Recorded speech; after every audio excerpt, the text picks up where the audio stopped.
नमस्कार और स्वागत है आप सभी का। जो भी स्टेट पीसीएस एग्जाम की तैयारी कर रहे हैं उनके लिए ये सेशन बहुत खास है।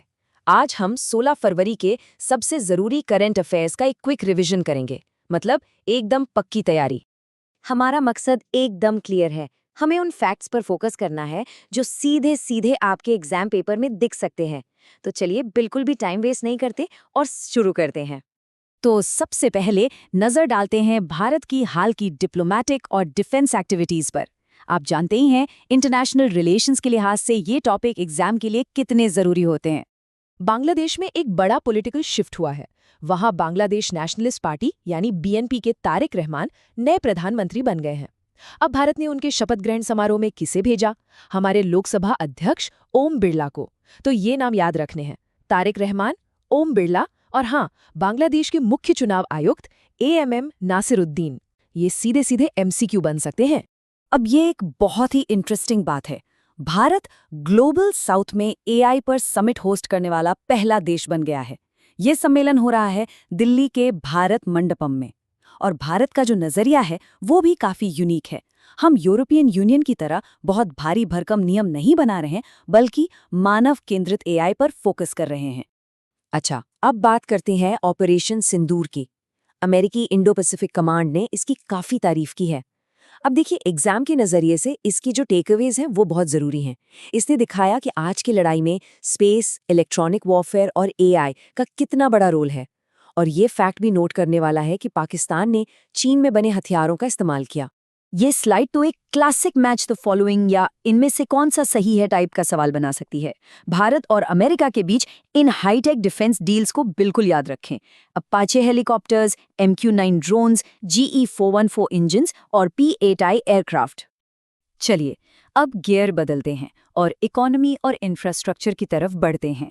देखते हैं कि एनर्जी सेक्टर में जो ग्रोथ हो रही है वो देश की ट्रेड पॉलिसी और इंफ्रास्ट्रक्चर पर कैसे असर डाल रही है। ये जो आंकड़ा आप देख रहे हैं ये अपने आप में एक सवाल बन सकता है। जनवरी 2026 तक भारत की total installed power capacity 5,20,000 megawatts को पार कर चुकी है। ये एक बहुत बड़ा नंबर है, लेकिन असली कहानी तो इसके ब्रेकडाउन में छिपी है। और ये स्लाइड उस कहानी को बिल्कुल साफ साफ दिखाती है। देखिए, भारत के एनर्जी सेक्टर में एक बहुत बड़ा मील का पत्थर हासिल हुआ है। इस चार्ट को देखिए। हमारी जो टोटल इंस्टॉल्ड कैपेसिटी है उसमें अब रिन्यूएबल एनर्जी सोर्सेज यानी नवीकरणीय ऊर्जा का हिस्सा 50% से ज्यादा हो गया है। तो सबसे जरूरी पॉइंट ये है, और इसे अपनी नोटबुक में स्टार मार्क कर लीजिए, भारत की इंस्टॉल्ड पावर कैपेसिटी में अब आधे से ज्यादा हिस्सा रिन्यूएबल एनर्जी का है। ये पर्यावरण और हमारी एनर्जी सिक्योरिटी दोनों के लिए एक बहुत बड़ी जीत है। अब चलते हैं पूर्वोत्तर की तरफ, खास तौर पर असम में। यहाँ स्ट्रेटेजिक इंपॉर्टेंस के दो बड़े प्रोजेक्ट्स चल रहे हैं। एक है मोरान में इमरजेंसी लैंडिंग फैसिलिटी, जो चीन और म्यांमार बॉर्डर के बिल्कुल करीब है, और दूसरा है ब्रह्मपुत्र के नीचे एक रोड कम रेल टनल। इसकी लागत और गहराई के आंकड़े भी याद रखने लायक हैं। ठीक है, अब हम पॉलिटी और गवर्नेंस के कुछ पेचीदा मुद्दों पर फोकस करेंगे। इसमें एक बड़ी कानूनी चुनौती और केंद्र राज्य संबंधों में जो तनाव चल रहा है वो शामिल है। ये एक बहुत ही जरूरी बदलाव है। महात्मा गांधी राष्ट्रीय ग्रामीण रोजगार गारंटी अधिनियम यानी मनरेगा की जगह जो नया VBG-RMG एक्ट आया है उसने कॉस्ट शेयरिंग का पूरा पैटर्न ही बदल दिया है। जहां मनरेगा में केंद्र 90% देता था, अब इस नए मॉडल में ज्यादातर राज्यों के लिए ये रेशियो 60-40 हो गया है। अब इस बदलाव को मद्रास हाई कोर्ट में चैलेंज किया गया है, और जो चैलेंज के ग्राउंड्स हैं वो तो सीधे सीधे एग्जाम के सवाल हैं। आरोप है कि ये 73rd संविधान संशोधन का उल्लंघन है और फंडामेंटल राइट्स के आर्टिकल 14, 16 और 21 का भी हवाला दिया गया है। इन आर्टिकल्स को अच्छे से याद कर लीजिए। यहाँ फेडरल टेंशन के दो अलग अलग उदाहरण हैं। एक तरफ केरल में मुद्दा फिस्कल है, जहां केंद्र की उधार लेने की सीमाएं राज्य के डेवलपमेंट गोल्स के आड़े आ रही हैं, और दूसरी तरफ तमिलनाडु में ये मुद्दा पॉलिटिकल है, जहां गठबंधन के साथियों में सीटों और पावर शेयरिंग को लेकर खींचतान चल रही है। चलिए अब कुछ खास राज्य स्तरीय योजनाओं और सामाजिक मुद्दों पर ध्यान देते हैं जो स्टेट पीसीएस एग्जाम्स के लिए हमेशा से ही बहुत जरूरी रहे हैं।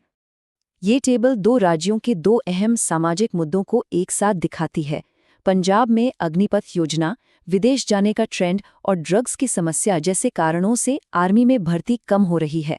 वहीं दूसरी ओर पश्चिम बंगाल ने बांग्लार युवा साथी योजना शुरू की है, जिसमें 21 से 40 साल के युवाओं को 1500 रुपये का मासिक बेरोजगारी भत्ता दिया जा रहा है।